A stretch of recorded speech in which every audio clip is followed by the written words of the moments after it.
They say wine gets better with age. They never tell you that betrayal does too. For 30 years, my world was Serenity Crest Vineyards, a sprawling paradise of rolling hills and ripening grapes in the heart of Napa Valley. I wasn't just its owner, I was its architect, its soul. From the specific pH of the soil to the delicate chemistry of fermentation, every bottle was a piece of my life's work.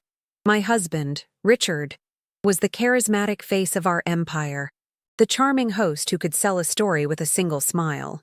I was the quiet strategist behind the curtain, and I believed our partnership was symbiotic, a perfect blend of his charm and my science. I trusted him with every fiber of my being, and I trusted my younger sister, Chloe, the free spirit I had sheltered and supported her entire life. This vineyard, this life, wasn't just a business. It was my legacy, the tangible proof that love and hard work could create something truly beautiful. I thought it was built on a foundation of unshakable loyalty. I was wrong. If you've ever had a feeling that something wasn't right, subscribe and let me know in the comments where you're watching from. My mother's wake was held at the main estate, the air thick with the scent of lilies and sorrow. In the haze of my grief, Richard was my anchor, his hand a constant, reassuring presence on my back. He murmured words of comfort, his brow furrowed with what I mistook for shared pain. Chloe fluttered around me, a loving shadow, refilling my water, hugging my shoulders, playing the part of the doting younger sister perfectly. I remember looking at them both, standing together in the soft afternoon light filtering through the library window and feeling a profound sense of gratitude. Even in the crushing weight of loss, I had them. I had my family. They were my fortress. The thought that their gentle concern was a performance, a meticulously crafted illusion designed to mask the most profound treachery, never once crossed my mind. That is the nature of blind trust. It feels like perfect clarity right before it leads you off a cliff. My guard was down, my heart was broken, and I was exactly where they needed me to be, vulnerable and completely unsuspecting. The library had always been my sanctuary, a quiet harbor lined with the scent of old paper and leather-bound memories. I needed it then more than ever. The constant murmur of condolences, the sympathetic glances, the endless parade of sorrowful faces. It had become a suffocating weight. All I wanted was 5 minutes of silence to simply breathe, to feel the ache of my mother's absence without an audience. I slipped away from the main gathering, my hand trailing along the cool, polished wood of the hallway wall. The heavy oak door to the library was slightly ajar, a sliver of golden light spilling out, promising a moment's peace. I reached for the handle, ready to close myself off from the world, when I heard their voices. Richard's low, conspiratorial tone, and Chloe's softer reply. They were close, just on the other side of the door, believing they were utterly alone. A strange instinct, a prickle of unease, made me pause, my hand hovering in midair. "Don't worry. My love," Richard murmured, his voice a venomous caress that was never meant for my ears. "Soon you won't have to pretend anymore. She's the performance. You're the truth." The words didn't register at first. They were just sounds, disconnected from meaning. My love. He was speaking to Chloe. My husband was calling my sister, my love. The air in my lungs turned to ice. The floor seemed to tilt beneath my feet as 30 years of shared history, of whispered secrets and morning coffees, of a life I believed was built on a foundation of solid rock, crumbled into dust. The performance. I was the performance. A wave of nausea washed over me, so violent and sudden that I had to brace myself against the wall to keep from collapsing. Every touch, every word of comfort he had offered me all day, was a lie. A meticulously rehearsed scene in a play where I was the unwitting fool. Before I could even absorb the full, soul-crushing weight of their affair, Richard's next words followed, each one a hammer blow against the wreckage of my world. "The plan is in its final phase," he continued, his voice devoid of any emotion except for a chilling, predatory greed. "Once she signs the Yasset restructuring documents for her mother's estate, it will all be ours. In her state, she won't suspect a thing. And there it was. It wasn't just my heart they were after. It was my life's work. Serenity Crest. Every vine I had planted, every blend I had perfected, every ounce of my soul I had poured into that land. The documents he'd mentioned so casually just that morning, dismissing them as a simple formality. The concerned way he'd suggested I not trouble myself with the details.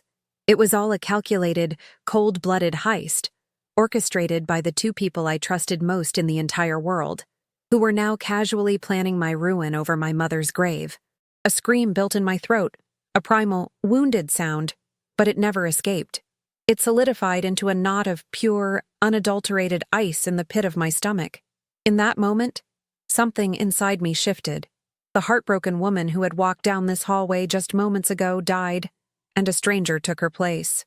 The fog of grief evaporated, replaced by a terrifying, crystalline clarity. I saw them not as my husband and sister, but as adversaries. Their arrogance was their greatest weakness.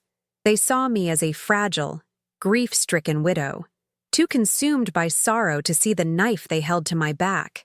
They were right about the grief, but they were wrong about the fragility. My sorrow was not a weakness. It was fuel. It was the cold, dense star around which a new universe of purpose was beginning to form. A universe where I was not the victim, but the architect of their downfall. I took a single, silent breath. I straightened my spine, smoothed the fabric of my black dress, and composed my features into a mask of weary sorrow. I let a tear, a genuine tear of loss, though no longer for my mother alone, trace a path down my cheek. Then, I pushed the library door open and stepped back into the light. Chloe turned, her face a perfect portrait of feigned concern. I walked directly to her and pulled her into a hug, feeling the rigid shock in her body as I whispered, "Thank you for being here for me. I don't know what I'd do without you." I pulled back and met Richard's gaze, letting my eyes fill with the vulnerability he expected to see. "Thank you, darling," I said, my voice trembling just enough. "You are my rock." As he took my hand, his touch now feeling like a spider's crawl on my skin, I gave him a small, broken smile. The performance had just begun, but it was my stage now, and they would play the parts I assigned them. That night, I didn't sleep. The woman who had cried over her mother was gone, replaced by someone I barely recognized in the mirror. Her eyes were not red from weeping, but sharp with a cold, crystalline focus. Grief was a luxury I could no longer afford. An emotional confrontation, the screaming match they probably anticipated and were prepared to dismiss as hysteria, would be a fatal mistake. It would be playing their game, on their terms. No. My stage would be one of silence and shadow. My weapons would be their own arrogance and my intimate knowledge of every financial artery and operational vein of the empire I built. They saw a fragile widow, lost in a fog of sorrow. I would let them see that. I would nurture that illusion, feed it, and let it grow until it became the very thing that blinded them to the trap closing around them. My sorrow hadn't broken me. It had forged me into something cold, hard, and unbreakable. The game wasn't over. It had just begun, and I was rewriting the rules. The next morning, I walked into the kitchen where they sat, nursing coffee, their faces etched with faux concern. I played my part to perfection. My movements were slow. My voice was a fragile whisper.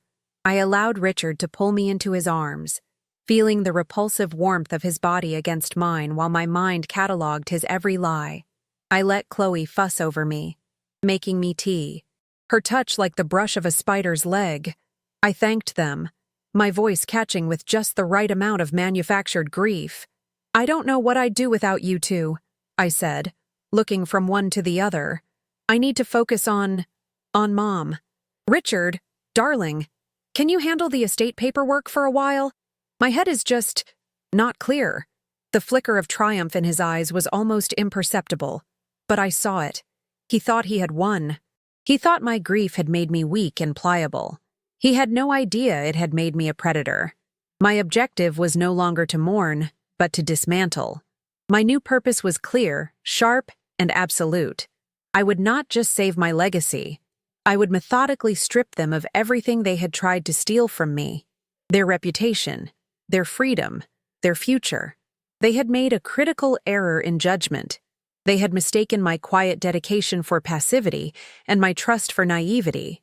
They had forgotten that the same mind that could coax a perfect Cabernet from the soil, balancing chemistry and climate with meticulous precision, could also orchestrate a downfall. They believed they were playing chess against a grieving amateur, but they were about to discover they were facing the grandmaster who had designed the board, carved every piece, and written every rule of the game they thought they were controlling. Their greed was the poison, and I would simply provide the means for them to drink it. The war would be fought not in the open, but in the fine print of contracts, in the encrypted files of servers, and in the quiet loyalty of those who knew who truly built Serenity Crest. My first move was already forming in my mind. I needed an ally, someone whose loyalty was not to Richard's charm, but to the vineyard itself, someone whose mind for numbers was as sharp as my own. Frank, our CFO, a man of quiet integrity whom I had hired 3 decades ago, a man who saw the vineyard not just as a business, but as a living entity. I would approach him not as a victim, but as a commander preparing for battle. I would give him the truth, and together, we would begin the clandestine audit that would become the first nail in their coffins. I retreated to my office, the heart of my empire, and picked up the phone. The time for tears was over. It was time for war. Frank Miller was my first hire, 30 years ago. He was a stern, numbers-obsessed man with a quiet integrity that was as reliable as the sunrise over the eastern hills. He wasn't a friend in the conventional sense. Our relationship was built on a foundation of mutual respect and a shared devotion to the vineyard. He had seen me build this empire from a single, hopeful acre. He knew every dollar in and every bottle out. Richard had always found him rigid, humorless. I found him incorruptible. He was the only person who saw Serenity Crest not through the lens of Richard's charm, but through the cold, hard data of its balance sheets. That night, sitting in the silence of my office, the plan solidified. I would not go to him as a weeping wife. I would approach him as the founder and CEO of his company, presenting him with a suspected case of high-level corporate espionage. I picked up my private line, the one that bypassed all switchboards, and dialed. The time for grieving was over. It was time to build my war council. We met in the barrel room, the air cool and thick with the earthy scent of aging oak and fermenting wine. The massive casks stood like silent sentinels around us. I chose this place deliberately. It was the heart of the operation, my true domain. I laid it out for him calmly, my voice even, betraying none of the emotional turmoil that churned beneath the surface. I detailed my suspicions about a coordinated effort to divert assets, mentioning the overheard conversation only as the catalyst for a deeper financial review.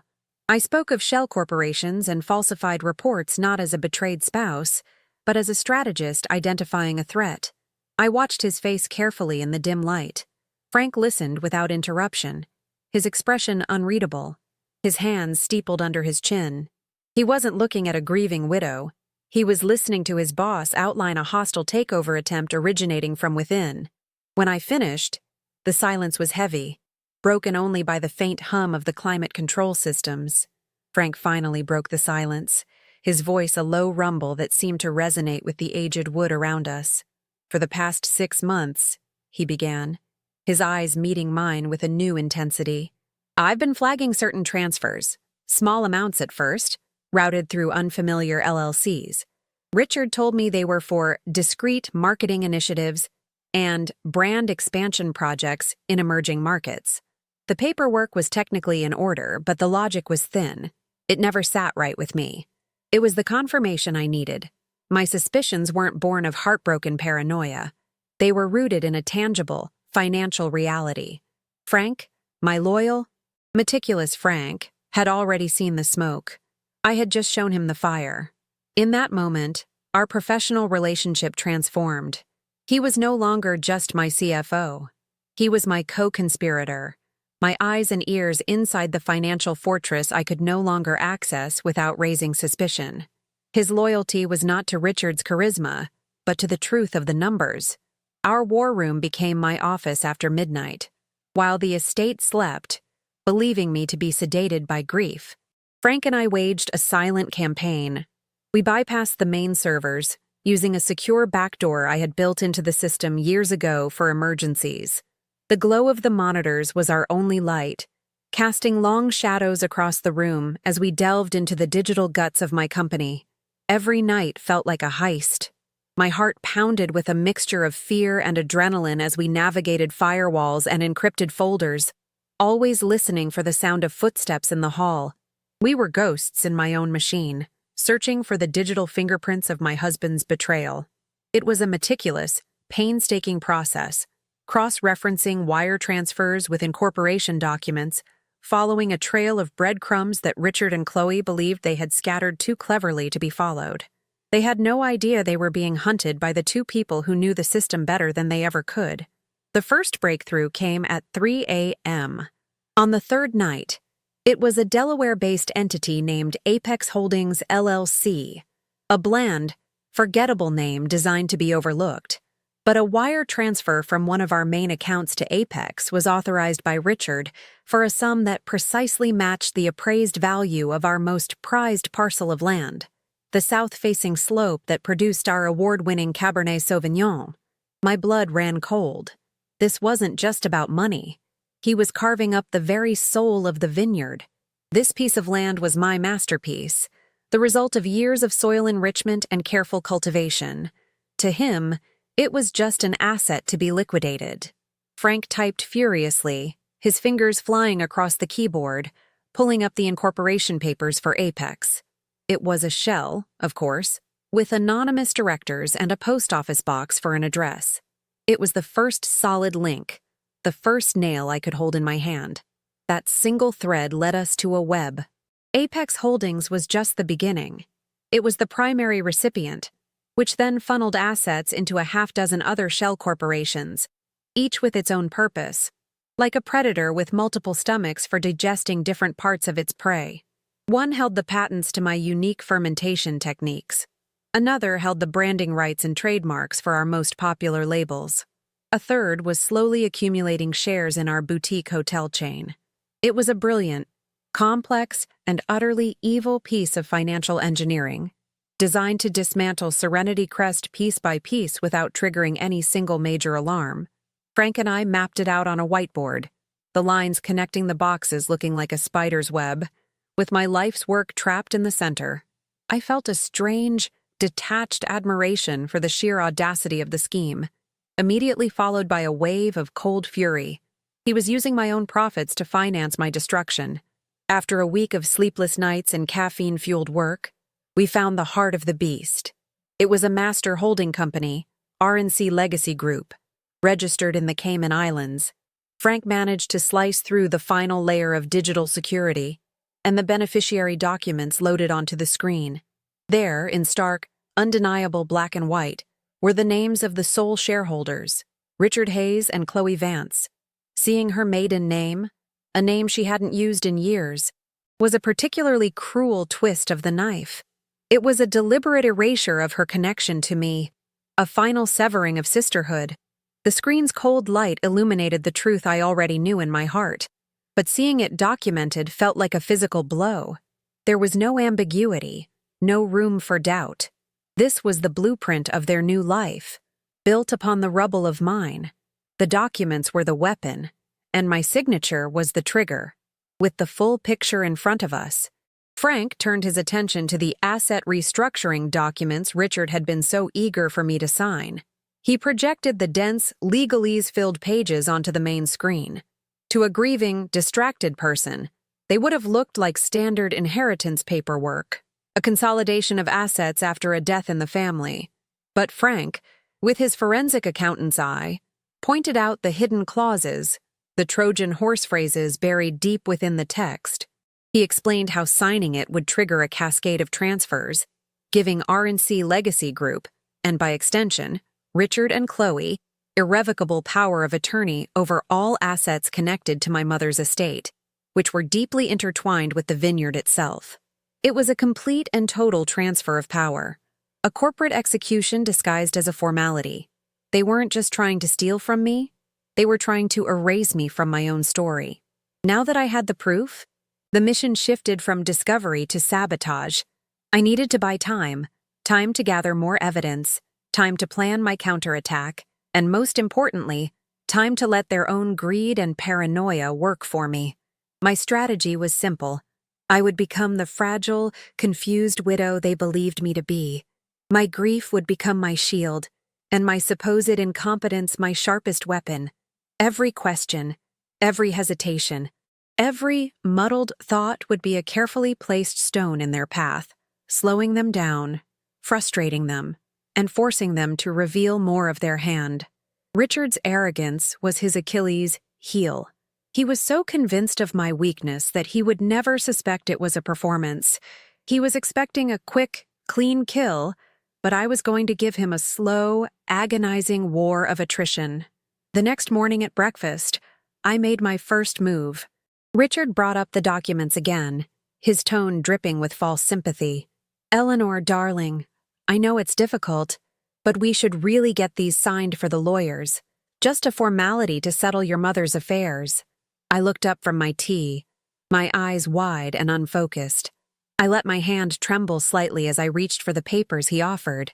I scanned the first page for a few seconds before pushing them back toward him with a weary sigh. "Richard, it's all so complicated," I whispered, my voice thick with exhaustion. "I spoke with Mother's attorney yesterday, just to, he mentioned something about a testamentary trust clause that he said was unusually complex. I didn't understand it at all. Could you ask our lawyers to look at it? My head is just spinning." I watched the muscle in his jaw twitch. It was a flicker of annoyance, quickly masked by a reassuring smile. The first delay was in place. With Richard temporarily stalled, my focus turned to Chloe. If Richard was the architect of the plan, Chloe was the key to its execution. Her weakness was her insecurity, her lifelong envy of my success. Richard had weaponized it, but I could turn it back on them both. I knew that at the core of their alliance was a deep-seated mistrust. Richard was a user, and Chloe, in her heart, had to know it. I just needed to give that latent fear a voice. My goal was not to win her back, that was impossible, but to crack the foundation of their partnership, to make her question the prize Richard was promising her. I would plant a seed of doubt, water it with insinuation, and let her own anxiety do the rest. A paranoid accomplice is a liability, and I intended to make Chloe the most paranoid woman in Napa Valley. I found her by the pool, scrolling through her phone, basking in the sun as if she'd earned it.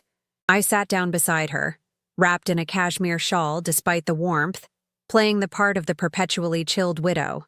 "I've been thinking about the future," I said softly, as if confiding a secret. "Once all this unpleasantness with the estate is over."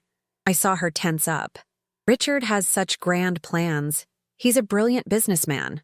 I paused, letting the compliment hang in the air.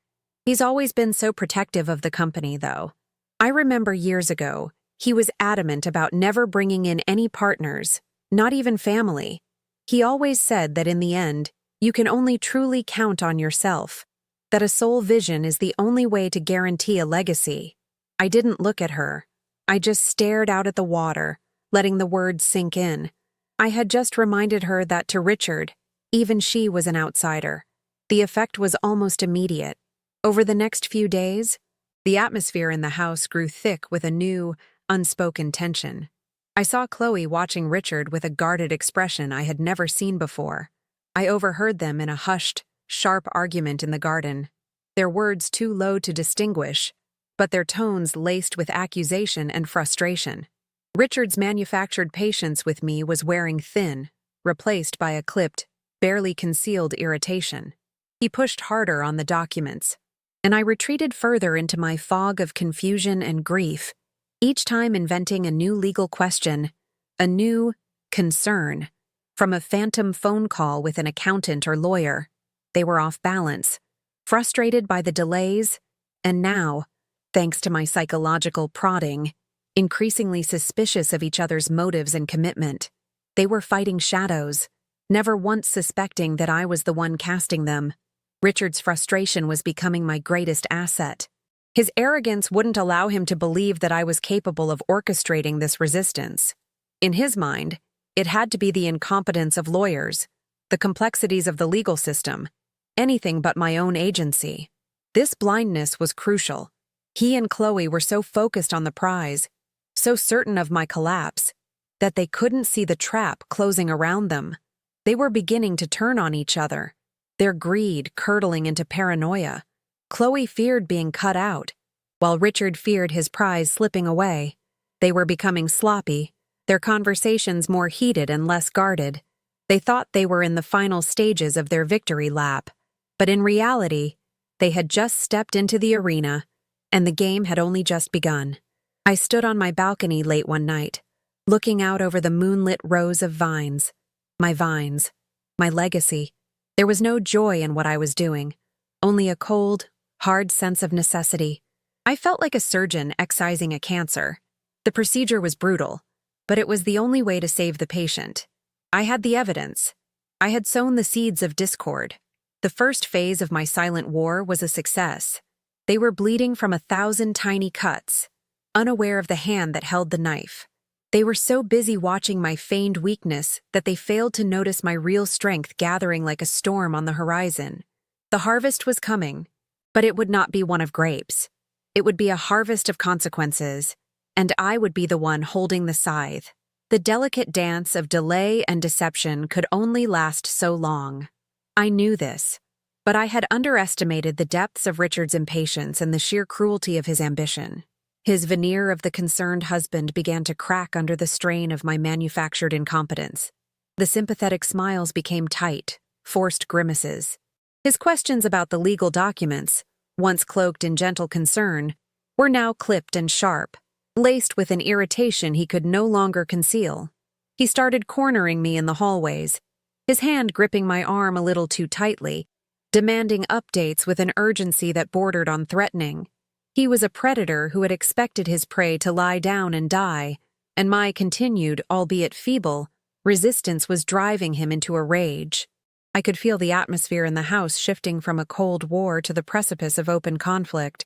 The game was changing, and I knew he was preparing a new, more aggressive move. His frustration was a palpable thing, a toxic energy that filled every room he entered. He began making mistakes.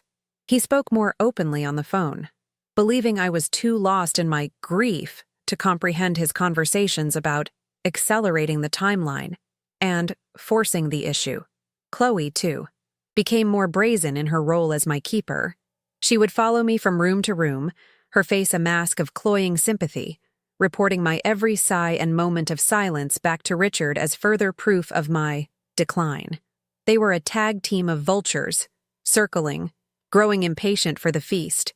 Their arrogance had convinced them that I was not a player in this game, but merely the board on which it was being played. They failed to see that every move they made, every word they spoke, was being observed, recorded, and analyzed by the very broken woman they so openly disdained. The first official salvo of their new attack arrived not with a bang, but with the quiet rustle of an envelope being slid under my office door. It was from a legal firm I didn't recognize, a prestigious, shark-infested firm from San Francisco known for its aggressive corporate litigation. My heart hammered against my ribs as I slid it open with a letter opener, my hand suddenly unsteady. Inside was a thick sheaf of documents, bound in blue. The cover page was dense with legalese, but 3 words, printed in bold, seemed to leap off the page and strangle the air from my lungs. Petition for conservatorship. It was a declaration of war, not on my company, but on my mind.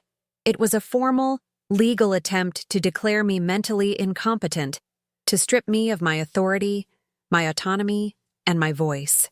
I sank into my chair, the papers trembling in my hands as I forced myself to read. The petition argued that my profound and debilitating grief, following my mother's death, had rendered me incapacitated and unable to manage her own affairs, both personal and financial. It cited my erratic behavior, my confusion regarding complex documents, and my withdrawal from corporate responsibilities. Every single act I had so carefully performed, every feigned moment of confusion, every strategic delay, every tear I had weaponized, was now listed as evidence of my insanity. My own shield was being reforged into the very cage they intended to lock me in. The sheer, diabolical brilliance of it was breathtaking. They were using my own strategy against me, twisting my performance into a diagnosis. The most venomous part of the petition was the sworn affidavit from my sister, Chloe. Page after page detailed her heartbroken observations of my supposed mental decline. She described finding me staring blankly at walls for hours, my nonsensical questions about the business I once ran with an iron fist, my tearful inability to make even the simplest decisions. It was a masterpiece of fiction, woven from the threads of truth I had so foolishly handed her. She painted herself as the devastated but responsible younger sister, forced to take this drastic step out of deep love and concern for my well-being. Reading her words, her calculated betrayal documented in cold, legal prose, was a unique form of torture. She wasn't just helping him steal my company. She was actively trying to erase my identity. Attached to Chloe's testimony was a preliminary psychiatric evaluation from a Dr. Alistair Finch, a name I had never heard. He was a psychologist Richard must have found and paid handsomely. Having never met me, never spoken to me, he had diagnosed me from afar based entirely on the fabricated anecdotes provided by Chloe and Richard. His report was filled with clinical jargon designed to sound authoritative and final. Grief-induced psychosis, impaired executive function, a danger to her own financial stability. Each phrase was a nail being hammered into the lid of my coffin. They weren't just trying to take over the company anymore. They were orchestrating a coup against my very sanity, using the weight and authority of the legal and medical systems to crush me completely. The full, horrifying scope of their plan finally crystallized. This was the endgame. It was never just about the money or the vineyard. It was about total annihilation. By having me declared incompetent, Richard would be appointed conservator of my estate. He would gain absolute legal control over everything, my personal finances, my medical decisions, and, of course, my controlling shares in Serenity Crest. He wouldn't need my signature on any documents because he would become my signature. I would be a ghost in my own life, a non-entity, legally silenced and powerless to stop him. He could sell every vine, liquidate every asset, and I would be unable to do anything but watch from whatever gilded cage he chose to put me in. The fight was no longer for my legacy, it was for my freedom. For the first time since this nightmare began, a wave of pure, paralyzing fear washed over me. The clandestine war I had been waging felt like a child's game in the face of this. I had been fighting on a financial battlefield, armed with data and logic. They had just escalated the conflict to a place where truth was subjective and my own mind was on trial. How could I prove I wasn't crazy when my every action had been designed to make me appear so? The walls of my office, my sanctuary, suddenly felt like they were closing in. They had anticipated my every move and had laid a trap so perfect, so insidious, that I had walked into it willingly, believing I was the one in control. For a terrifying moment, I felt utterly and completely checkmated. My hand shook as I dialed Frank's private number. When he answered, I couldn't speak at first. I just held the phone, the words of the petition burning in my mind. I finally managed to whisper his name, my voice cracking with a fear I hadn't allowed myself to feel until now. "Frank," I said, "they're trying to have me declared incompetent." I heard a sharp intake of breath on the other end of the line. I explained the petition, Chloe's affidavit, the corrupt doctor's report. I laid out the entirety of their brutal, elegant trap. The silence that followed was heavy, and in it, my despair deepened. I had brought him into this, and now my miscalculation had put us both in an impossible position. I had failed, but then Frank's voice came through the line, not with panic, but with a cold, steely calm that cut through my fear. "No," he said, his tone firm. "This is not a sign of their strength, Eleanor. This is a sign of their desperation. They are doing this because your delays are working. You've cornered them, and they've panicked. This is a Hail Mary, a reckless, sloppy move. And it gives us exactly what we need. A deadline and a stage. His words were like a splash of ice water. He was right. This wasn't a masterstroke. It was a gambit born of frustration. They had overplayed their hand, revealing the true extent of their cruelty. They had shown me that there was no line they wouldn't cross. As the fear receded, it was replaced by something else, something I had never felt before in my life. It was a rage so pure and cold, it felt like a physical force inside me, solidifying my spine and clearing my mind. They had come for my life's work, and I had planned a proportional response. But now, they had come for my mind, my freedom, my very self. Proportionality was no longer a consideration. They hadn't just declared war, they had demanded extermination, and I would give it to them. Any thought of a quiet legal victory, of simply exposing their fraud and reclaiming my company, evaporated. I no longer wanted to defeat them. I wanted to destroy them. I wanted to leave nothing but ashes.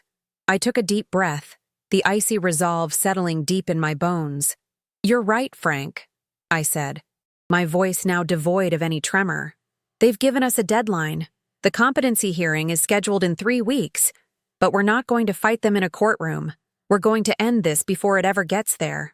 My eyes drifted to the invitation sitting on my desk, its elegant calligraphy mocking me with the promise of a beautiful evening. The annual Serenity Crest Charity Gala, our vineyard's most important, most public event of the year. It was in 10 days. It was the stage Richard and Chloe would expect to use to cement their narrative of my tragic decline. They had no idea I was about to rewrite the script. "The gala," I said, my voice low and determined. "That's our stage. Richard will be giving the keynote address. He'll use it to subtly lay the groundwork for the necessary transition in leadership. He'll stand up there, in front of our investors, our peers, the entire Napa Valley elite, and play the part of the grieving husband forced to save the company his wife is no longer fit to run." A grim smile touched my lips for the first time in weeks. He thinks he'll be delivering a eulogy for my career. Instead, he'll be presiding over his own execution. The silent, secret war was over. It was time to go public, and I was going to make sure the spectacle was one that no one would ever forget. The next 10 days were a blur of frantic, focused activity. My performance of The Fragile Widow was cast aside in the privacy of my office. Frank and I worked with a renewed, desperate urgency. We were no longer just auditors. We were producers, preparing for the show of a lifetime. We needed more than just financial records and flowcharts that would bore a gala audience. We needed a narrative. We needed evidence that was not just irrefutable, but visceral, emotional, and devastatingly simple. We needed to craft a story of betrayal so clear and so shocking that it could be understood in a matter of minutes by a room full of people sipping my Cabernet. Our first task was to find a smoking gun that went beyond the numbers. Frank, a genius at digital forensics, suggested a deep dive into Richard's cloud accounts and communication logs, which he had been mirroring for weeks. He believed Richard's arrogance would have made him careless. We spent 2 sleepless nights sifting through terabytes of data, emails, text messages, call logs, searching for the one piece of evidence that would expose not just his greed, but the blackness of his heart. We were looking for the words that would damn him utterly in the eyes of the world, and most importantly, in the eyes of Chloe. We found it buried in a series of voice notes from Richard to his personal lawyer, the one from the aggressive San Francisco firm. He was discussing the competency hearing and the long-term plan, and then he said it, his voice dripping with condescending amusement. "Chloe is serving her purpose beautifully. She's the perfect, credible witness, of course. Once the conservatorship is granted and I have full control, her usefulness expires. She'll get a small, comfortable settlement for her troubles, but she's a necessary, disposable part of the plan. You can't have a partner in a sole proprietorship. After all." Frank and I just stared at each other in the glow of the monitor. It was the kill shot, the final, undeniable proof that his treachery knew no bounds. He was betraying his accomplice as surely as he had betrayed me. Now, we had the pieces. The audio from the wake, the emotional gut punch, the simplified financial charts showing the flow of money, the logical proof of the crime. And now, the voice note, the ultimate betrayal that would turn his own accomplice against him on a public stage. My plan was no longer just to expose him, it was to make him the architect of his own spectacular implosion. I would light the fuse, but the final, destructive explosion would be triggered by the very people standing beside him. The trap was set. All that was left was to lure the targets onto the stage and watch the curtain rise. With the evidence compiled and the presentation secretly loaded onto the gala's media server by a tech Frank had on his payroll, my focus shifted to my final performance. I had to maintain the illusion of the broken woman right up until the last possible second. The days leading up to the gala were the most difficult. I had to endure Richard's smug, triumphant glances and Chloe's suffocating, false sympathy, all while knowing the annihilation I was about to unleash. I allowed them to walk me through the plans for the evening, nodding meekly as Richard explained how he would be handling the main speech to take the pressure off me. I let Chloe pick out my dress, a somber, elegant black gown, telling her I couldn't possibly make a decision. I played my part so perfectly that on the night of the gala, as Richard helped me from the car, he whispered in my ear, "Just get through tonight, darling. Soon. All your worries will be over." The irony was so thick I could have choked on it. He squeezed my hand, a gesture of ownership, of victory. He looked at me and saw a fragile doll, a problem that was almost solved. He had no idea he was holding the hand of the woman who had meticulously planned his ruin, who was about to burn his entire world to the ground in front of everyone he had ever sought to impress. He led me into the grand ballroom, into the heart of the empire I had built, and I let him. The lambs were walking themselves to the slaughter. The ballroom was glittering, filled with the most influential people in the wine world. Laughter and the clinking of glasses filled the air. I moved through the crowd on Richard's arm, a ghost at my own party. I accepted condolences for my mother's passing and sympathetic glances regarding my delicate state. Each one felt like a twist of the knife, a reminder of the false narrative Richard and Chloe had so successfully woven. I saw Chloe across the room, resplendent in a vibrant red dress, soaking in the attention, already playing the part of the vineyard's future queen. She caught my eye and gave me a small, pitying smile. I returned it with a look of vacant fragility. The performance was almost over. I took my seat at the head table, flanked by my two betrayers. I felt strangely calm, the eye of the hurricane. My heart was not pounding with fear, but with a slow, steady, rhythmic beat, like a drum counting down to a detonation. Richard leaned over and patted my hand. "I'll make it quick, Eleanor. For your sake." He thought he was offering me a mercy. He couldn't comprehend that the only mercy in that room would be the one I chose not to grant. He was so blinded by his own reflection, so assured of his victory, that he couldn't feel the ground crumbling beneath his feet. Finally, the moment arrived. The master of ceremonies stepped up to the podium and introduced the visionary leader of Serenity Crest, Richard Hayes. The room erupted in applause. Richard stood buttoning his tuxedo jacket, a picture of confidence and charm. He gave me one last look, a mixture of pity and triumph. Before walking to the stage, he tapped the microphone, and a hush fell over the ballroom. The giant screens behind him, meant to display a sentimental video montage of our family's legacy, flickered to life, bathing him in their glow. He smiled his perfect, practiced smile, cleared his throat, and began to speak. "My friends, my dear wife, Eleanor," he began. He had no idea he was speaking his own eulogy. As Richard started his speech, my hand moved to the small, discreet tablet Frank had placed by my dinner plate. It was connected directly to the media server.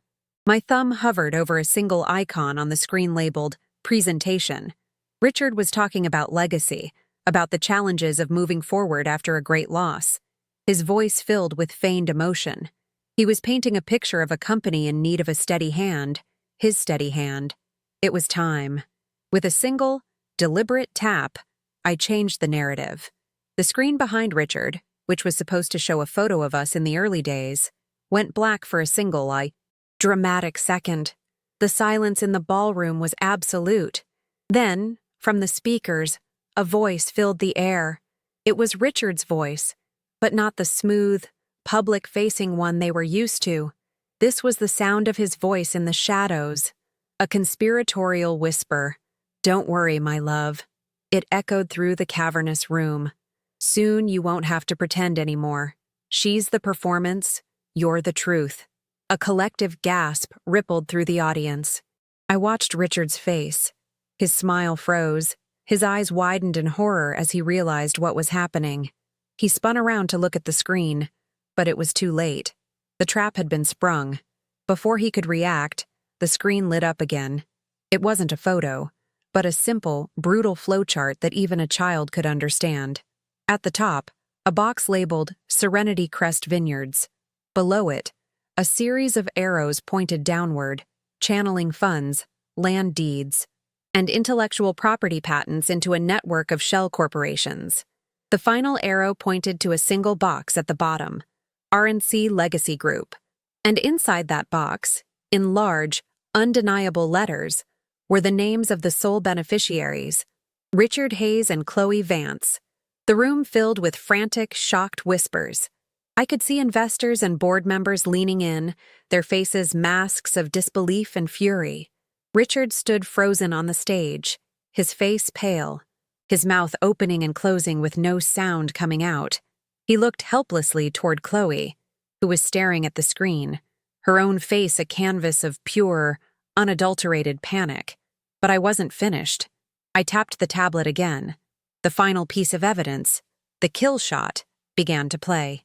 The audio was crystal clear, Richard's voice once again filling the room, this time from the voice note to his lawyer. "Chloe is a necessary, but disposable part of the plan." His voice sneered. "She'll get a small, comfortable settlement for her troubles." That was the moment the bomb truly detonated. Chloe let out a sound that was half scream, half sob. The illusion shattered. She was not his partner. She was just another tool he had used and planned to discard. Her face contorted with a rage that was primal and terrifying. She leaped from her chair, her red dress a flash of fury, and stormed the stage. "You bastard!" she screamed, her voice raw with betrayal, amplified by the still active microphone. "You were going to cut me out, after everything I did for you." She lunged at him, her hands clawing, her accusations tumbling out in a hysterical, incriminating torrent that confirmed every detail on the screen and more. The gala devolved into chaos. The elite of Napa Valley sat stunned, watching as my husband and sister physically and verbally tore each other apart on stage. Chloe, in her blind rage, confessed everything: how she had fed him information, how they had planned to use my mother's death, how he had promised her half of everything. Richard, desperate to silence her, tried to grab her, only adding to the undignified spectacle. The press, who had been there to cover a charity event, were now capturing the social and corporate implosion of the decade. Flashbulbs popped like fireworks, illuminating the ugly, raw truth of their greed. They weren't just exposed. They were destroying each other. While they self-destructed in the spotlight, I calmly rose from my chair. I walked to the edge of the stage, not onto it, but beside it, a figure of serene control amidst the pandemonium. I didn't need to raise my voice. I simply waited. Eventually, the security team intervened, pulling a screaming Chloe and a babbling, incoherent Richard apart. A new, stunned silence fell over the room as all eyes turned to me. They saw not a broken victim, but a queen who had just witnessed the summary execution of her enemies. The performance was over. My true self was all that remained. I picked up the microphone from the podium where Richard had left it. My hand was perfectly steady. I looked out at the sea of shocked faces. My friends, my colleagues, my investors. They had come here tonight believing a lie. Now, they would hear the truth, from the only voice that mattered. "Good evening," I said, my voice calm, clear, and unbreakable. It appears there has been a change in management at Serenity Crest. Please, enjoy the wine. It's one of my finest vintages. I placed the microphone back on the stand, turned, and walked away from the wreckage, leaving the silence to be filled by the consequences of their bitter harvest. The fallout was immediate and catastrophic for them. Richard and Chloe were escorted from the premises by security, their public disgrace absolute and irretrievable. Before the night was over, my lawyers, acting on my signal, had filed a comprehensive lawsuit for fraud, embezzlement, and conspiracy, presenting the mountain of evidence Frank and I had compiled to the authorities. The district attorney's office, spurred by the public nature of the scandal, launched an immediate criminal investigation. Their assets were frozen, their reputations incinerated. They had tried to steal my empire, and in the end, they were left with nothing but the shame of their public immolation. The next morning, the board of directors convened an emergency meeting. It was a formality. Richard was removed by a unanimous vote, his name stricken from the company he had tried to steal. They offered me the positions of sole CEO and chairwoman, not out of pity, but out of a newfound, profound respect. They had seen the quiet strategist they had long underestimated reveal herself to be a formidable, decisive leader. I accepted, not with triumph, but with the quiet gravity of someone who had walked through fire and emerged not unscathed, but forged anew, harder and stronger than before. My first act as the undisputed leader of Serenity Crest was to address my entire staff. I gathered them in the main courtyard, the heart of the vineyard. I told them the truth, laying bare the betrayal but focusing on the future. I spoke of a new foundation, one built not on charismatic lies, but on the principles of transparency, integrity, and a shared loyalty to the land and the wine we created. I saw in their eyes not doubt or fear, but a renewed sense of purpose and a fierce loyalty. They had not been working for Richard's charm. They had been working for my vision all along. I stood on my balcony that evening, the same one where I had plotted my war, and looked out over my vineyard. My vineyard. The moonlight painted the rows of vines in strokes of silver. A profound sense of peace washed over me, a quiet that was not born of grief, but of resolution. I had not just won back my business, I had reclaimed myself.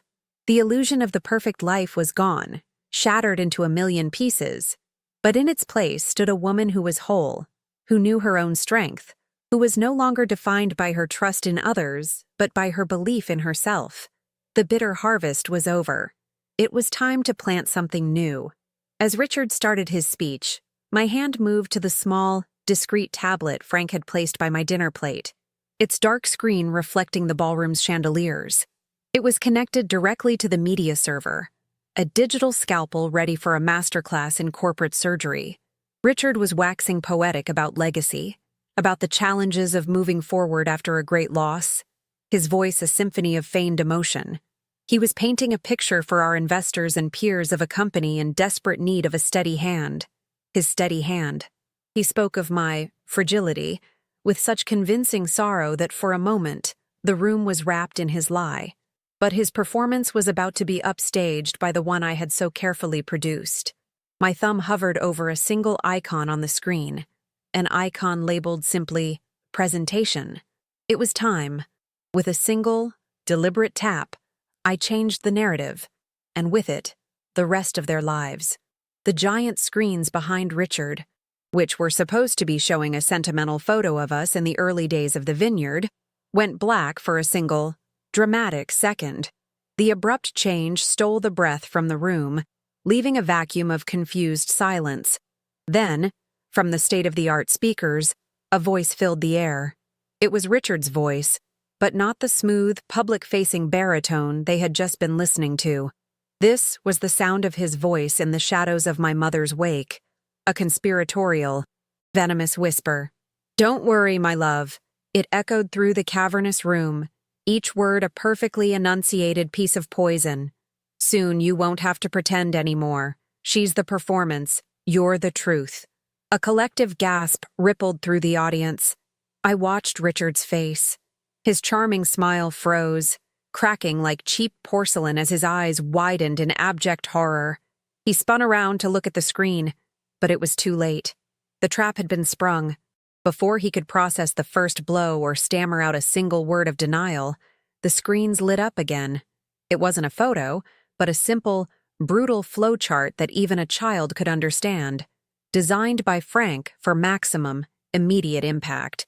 At the top, a box proudly displayed the Serenity Crest Vineyards logo. Below it, a series of bold red arrows pointed downward, showing the methodical siphoning of funds, land deeds, and my proprietary fermentation patents into a tangled network of shell corporations. The final arrow, thick and damning, pointed to a single box at the bottom, RNC Legacy Group, and inside that box, in large, undeniable letters that filled the screen, were the names of the sole beneficiaries, Richard Hayes and Chloe Vance. The room erupted in frantic, shocked whispers. I could see our most important investors and board members leaning in, their faces masks of disbelief quickly hardening into cold fury. Richard stood frozen on the stage, a statue of a defeated man, his face ashen, his mouth opening and closing with no sound coming out. He looked helplessly toward Chloe at our table, whose own face was a canvas of pure, unadulterated panic. She looked like a cornered animal, searching for an escape that didn't exist. But I wasn't finished with them. I wasn't just exposing a crime. I was dismantling an alliance built on mutual greed. I tapped the tablet one last time. The final piece of evidence, the kill shot, began to play. The audio was crystal clear, Richard's voice once again filling the room, this time from the secret voice note he'd sent to his lawyer. Chloe is serving her purpose beautifully. His voice sneered with chilling condescension. Of course. Once the conservatorship is granted and I have full control, her usefulness expires. She's a necessary, but disposable, part of the plan. That was the moment the bomb truly detonated. Chloe let out a sound that was half scream, half sob, a noise of pure, primal betrayal. The illusion shattered completely. In that instant, she understood she was not his partner in a grand new life. She was just another asset he had used and planned to liquidate. Her face contorted with a rage that was both terrifying and, I had to admit, deeply satisfying. She leaped from her chair, her vibrant red dress a flash of fury, and stormed the stage. "You bastard!" she screamed, her voice raw and amplified by the still active microphone. "You were going to cut me out, after everything I did for you, after all the lies I told for you." She lunged at him, her hands clawing, her accusations tumbling out in a hysterical, incriminating torrent that confirmed every detail on the screen, and so much more for the horrified audience. The elegant charity gala devolved into a scene of raw, chaotic carnage. The elite of Napa Valley, a group accustomed to polite applause and quiet networking, sat stunned, watching as my husband and my sister physically and verbally tore each other apart on stage. Chloe, in her blind, self-serving rage, confessed everything. How she had fed him information about my mother's will, how they had planned to use my grief against me, how he had promised her half of an empire he never intended to share. Richard, desperate to silence her incriminating tirade, tried to grab her, only adding to the undignified and pathetic spectacle. The press, who had been there to cover a philanthropic event, were now capturing the social and corporate implosion of the decade. Flashbulbs popped like fireworks, illuminating the ugly, raw truth of their greed. They weren't just exposed, they were meticulously and beautifully destroying each other. While they self-destructed in the spotlight, I calmly rose from my chair. My movements were slow, deliberate, and imbued with a power no one in that room had ever seen from me before. I walked to the edge of the stage, not onto it, but beside it, a figure of serene control amidst the pandemonium. I didn't need to raise my voice or rush to the center of the chaos. I simply waited. Eventually, the estate's security team intervened, pulling a screaming, flailing Chloe and a babbling, incoherent Richard apart. A new, stunned silence fell over the room as all eyes, one by one, turned to me. They saw not a broken victim, not a fragile widow, but a queen who had just witnessed the summary execution of her enemies on a stage she had built. The performance was over. My true self was all that remained. I picked up the microphone from the podium where Richard had so arrogantly left it. My hand was perfectly steady. I looked out at the sea of shocked faces. My friends, my colleagues, my investors. They had come here tonight believing a lie, ready to pity me. Now, they would hear the truth, from the only voice that had ever truly mattered at Serenity Crest. "Good evening," I said, my voice calm, clear, and as unbreakable as the oldest vines on my hills. "It appears there has been a change in management. Please, feel free to enjoy the wine. It is, after all, one of my finest vintages." I placed the microphone back on the stand with a soft, final click. Then, without a backward glance, I turned and walked away from the wreckage of their lives, leaving the silence to be filled by the consequences of their bitter harvest. The walk away from that stage was the longest and shortest of my life. I didn't run. I moved with a deliberate, unhurried grace through the chaos I had unleashed. The air was thick with the pop of camera flashes and the frantic murmur of 100 different conversations starting at once. I could feel the weight of every eye in that room on my back, but I didn't turn. I didn't need to see the wreckage. I could feel it in the tremors running through the floor. I walked past tables of stunned investors and shocked friends, my expression serene, my posture perfect. I was not a woman fleeing a disaster. I was the architect of a controlled demolition, and I was leaving the site with the knowledge that every charge had detonated exactly as planned. The storm had finally broken, and in its deafening aftermath, all I could hear was the sound of my own steady heartbeat. ¿Te está gustando esta historia? Deja un like y suscríbete al canal. Ahora continuamos con el video. The legal and financial mechanisms I had put in place with Frank moved with the swift and silent lethality of a predator. Before the last guests had even fled the ballroom, my legal team was filing emergency injunctions and the comprehensive civil lawsuit we had prepared. By dawn, every bank account, every stock portfolio, and every physical asset belonging to Richard Hayes and Chloe Vance was frozen solid. The evidence, packaged and delivered with meticulous precision, was in the hands of the district attorney. This wasn't a messy, emotional act of revenge. It was a corporate execution. There would be no escape, no hiding of assets, no time for them to mount a defense. Their empire, built with my money and my labor, had been dismantled in a matter of hours. They had planned a slow, creeping theft, and I had answered with a lightning strike. The emergency board meeting was convened at 9 the next morning. I walked into the room not as a victim seeking support, but as the company's sole remaining authority figure. The men and women who had watched my public trial by fire the night before looked at me with a new, profound respect. The pity was gone, replaced by a mixture of awe and, I suspected, a healthy dose of fear. There was no debate. The vote to remove Richard as CEO and from the board was unanimous and immediate. They then moved to nominate me as both the sole CEO and chairwoman of Serenity Crest. It was a coronation, not a consolation prize. They finally saw what had been true all along. Richard had been the face, but I had always been the head, the heart, and the unshakable foundation of this empire. My first act as the undisputed leader was to gather every employee, from the vineyard hands to the hotel staff, in the main courtyard. Standing before them, I told them the unvarnished truth. I spoke of the betrayal not to elicit sympathy, but to establish a new covenant of absolute transparency. I laid out my vision for a future free of corrosive secrets, built on the shared integrity of our work. As I spoke, I saw the tension and fear in their faces melt away, replaced by a fierce, protective loyalty. They began to applaud, not a polite clap, but a thunderous ovation that rolled across the hills. They hadn't been working for Richard's empty charm.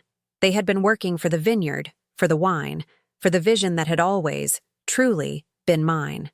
In that moment, my family was not 2 people, but 200.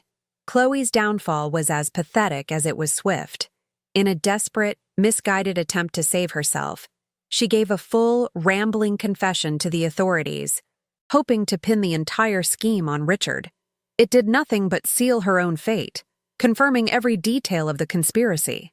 Her craving for the spotlight was tragically fulfilled. Her face was plastered across every news outlet, a cautionary tale of greed and envy. The social circles she so desperately wanted to conquer cast her out completely. She had dreamed of being the queen of Napa Valley, draped in luxury earned through deceit. Instead, she became a pariah, left with nothing but the ugly legacy of her own choices and a future defined by court dates and public shame. She had helped him try to steal my life, and in the end, she had utterly forfeited her own. Richard, ever the narcissist, believed his charm and connections could still save him. He was wrong. The evidence against him was so overwhelming, so public, that no one would touch him. His powerful friends vanished overnight, their loyalty as shallow as his own. The criminal charges of grand larceny, conspiracy to commit fraud, and embezzlement were airtight. I saw a picture of him leaving the courthouse, his expensive suit looking ill-fitting and cheap, his charismatic smile replaced by a haggard, desperate scowl. He, who had commanded boardrooms and charmed entire industries, was reduced to a common criminal. He had sought absolute control over my empire, and his final destination would be a place where he would have no control at all, a prison cell. His reign was over. The media dubbed the scandal the bitter harvest, a headline I found grimly appropriate. I refused all interviews, issuing only a single brief statement through my lawyers, reaffirming my commitment to the integrity of Serenity Crest. My silence became my greatest weapon in the public sphere. It projected strength and dignity, allowing the sordid facts and the horrifying video of their on-stage meltdown to speak for themselves. Richard and Chloe, in contrast, gave frantic, contradictory statements to anyone who would listen, each trying to blame the other, their lies only digging their graves deeper. They had tried to control the narrative, to paint me as unstable and incompetent. But in the end, the truth, once unleashed, was a force they could not contain. I didn't need to tell my story. They had confessed it for the world to see. With the cancer excised, Serenity Crest didn't just recover, it flourished. Freed from Richard's reckless spending and short-sighted ambitions, I poured resources back into the soil, into my people, and into innovation. My first major act as sole CEO was the acquisition of a neighboring estate known for its unique terroir, a move I had wanted to make for years, but that Richard had always dismissed as too expensive. I launched a new reserve label, Phoenix, from a blend I had been perfecting in secret. It sold out within a week and received the highest critical acclaim in the vineyard's history. The company was not just surviving, it was stronger, more profitable, and more authentically mine than it had ever been. It was thriving not in spite of the betrayal, but because of it. One afternoon, Frank came to my office, the sun streaming through the large windows where we had once huddled in darkness. He wasn't a clandestine co-conspirator anymore. He was my CFO, my trusted advisor. He placed a single, slim folder on my polished desk. "The final internal audit," he said, a small, rare smile on his face. "Every diverted dollar has been accounted for and recovered." It was the official end of the war. We stood there for a moment in comfortable silence, two veterans of a silent battle, looking out over the peaceful, thriving vineyard we had saved. There was no need for grand pronouncements. The victory was all around us, in the healthy green of the leaves, in the quiet hum of a business restored, in the simple, profound fact that we were still standing. The petition for conservatorship, the cruelest of their weapons, was dismissed by a judge with extreme prejudice, less than 48 hours after the gala. My lawyers presented it as part of the larger fraudulent conspiracy, and the judge agreed, calling Richard and Chloe's actions a malicious and predatory abuse of the legal system. The corrupt psychologist, Dr. Finch, faced an immediate ethics investigation by the state medical board, his career left in tatters. Their attempt to cage me, to legally erase my mind and my will, had not only failed, but had backfired spectacularly, adding yet another layer to the criminal charges they now faced. They had tried to declare me insane, But the world now saw them for what they were, the truly unhinged ones. Standing alone amidst the rows of my oldest Zinfandel vines, I felt the last vestiges of the old Eleanor fall away. The woman who had lived in an illusion of perfect trust was gone forever, and I did not mourn her. The grief for my mother was still present, a quiet ache in my heart, but it was finally clean, no longer tainted by the poison of my husband and sister's manipulations. I had walked through the fire of the deepest possible betrayal and emerged not burned, but forged. My senses felt sharper, my connection to the land more profound. I was no longer one half of a partnership. I was whole, complete, and powerful in my own right. I had lost a family, but I had finally, truly, found myself.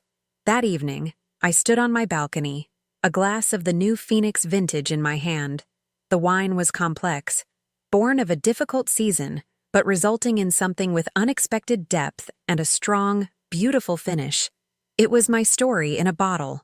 The sun bled across the horizon, painting the sky in hues of deep crimson and gold, and I looked out over the valley that was unequivocally mine. The bitter harvest was over. The fields had been cleared of the weeds that had threatened to choke the life out of them. A new season was beginning, one of promise, of strength, and of a peace I had never known. A peace that came not from trusting others, but from an unshakable faith in myself. I raised my glass not to the past, but to the future, my future, and it tasted like victory. KTA Final. Thank you for joining me on this journey. If this story of resilience resonated with you, share it with someone who might need to hear it. Remember to check out the other stories on our channel for more tales of truth and consequence. Until next time, stay strong.